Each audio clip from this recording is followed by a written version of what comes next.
Hey there, Nick from Oakvale Homes. We're talking today about job site setup and organization. In my opinion, this is one of the best ways to deliver an amazing client experience and to produce really good projects. I think it's an important aspect of making sure we hit our mark from timeline and quality, but also from the customer's perspective, keeping a clean and organized job site goes a long way toward making them feel comfortable about how the project's going. So we're going to talk about three really important keys that we do within our business to establish and maintain a really clean and organized job site. So first, we're going to talk about a central hub. I think this is really crucial, and this is having one place on the job that's going to house all of our pertinent information, tools, first aid kits, etc. So it's a place, usually some kind of desk. Sometimes we can drop it down from the wall. It might be a table, but it's really well organized. We're really intentional about having the master set of plans there.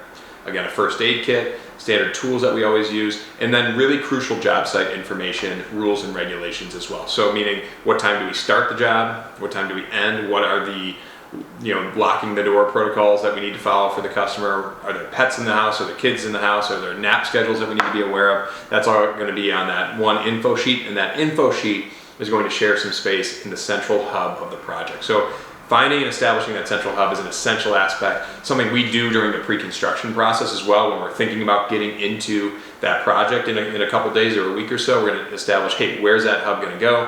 Where are we going to house all this information so that everybody knows where it is? This has been really key for our team so that we all know that there's certain things that are always on site. We go to that direct place to find it, as well as our subcontractors. They get used to working with us. They're going to know that we have these types of things on all of our jobs. So establishing that central hub is essential to a clean and organized work site. Next, going into opening and closing protocols. And what we talk about here is starting the day and ending the day, right? And we should establish standard operating procedures, a checklist for how we open the job and close the job every single day. So when we set foot on the job, we're beginning work for the day. What is the list of tasks that we must do before we start work? So that can be ensuring that dust protection is in good shape. Of course, bringing our tools in, maybe doing a tool audit, making sure we're prepped for whatever subcontractors are coming in. If there's anything we need to alert the customer about in terms of noise or additional disturbances that we're planning on for the day, we'd want to do that during that morning checklist. And then we certainly have one at the end of the day as well. Keep in mind that as soon as you leave the project, the next foot in that project area is the customer every single time, right? They're going to walk in there as soon as you leave. They're going to look at what's been done. And isn't it a good idea to have them walk into a really clean space that's organized, right? So you should have, at the end of the day, a protocol, a checklist to work through for your lead carpenter, your supervisor, whoever is there on site, to work through, make sure we're broom swept, everything's in its place when it comes to tools, garbage is removed, and it really looks like a clean space. Customer opens that zip door, they walk into a pristine, still in the rough stages depending on what part of the job you're in, but everything's clean and it looks really intentional. They're going to really feel good about who they hired to do their job. So opening and closing protocol, absolutely essential. Build this into some kind of daily to-do or a checklist. You can use Buildertrend for that or whatever your project management software is. Lastly, comprehensive documentation. So this is absolutely huge. I mean, some of this is going to be happening at the hub, right? Your master set of plans, your job info sheet. But when it comes to documentation, I want you to go room by room and have printed documents of the architectural plans, the elevation. So you have the bathroom, it's hung up right there where we need it or our subcontractors need it. So certainly planning that out and having the documentation posted where it needs to be, the different specs that are required. We find that job site binders make a lot of sense as well, where ourselves or our subs can kind of rifle through and go right to plumbing specs. We have an easy way to find that, electrical specs as well.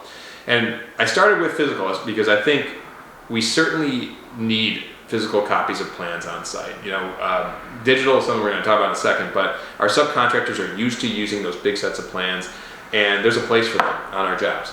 That being said, we also need to supplement that with digital. So you need to think about document storage in some kind of cloud. Buildertrend is what we use for that. And then taking it to the next level with QR codes. That to us is essential. So what we're going to do in every room of the job site, we're going to have the printed plans. Generally, here's what we're doing. And then we'll typically have a QR code that brings ourselves or the subcontractors to a digital file that has specifications in it. So we can get more detail by scanning that QR code, and everything's hosted on the cloud.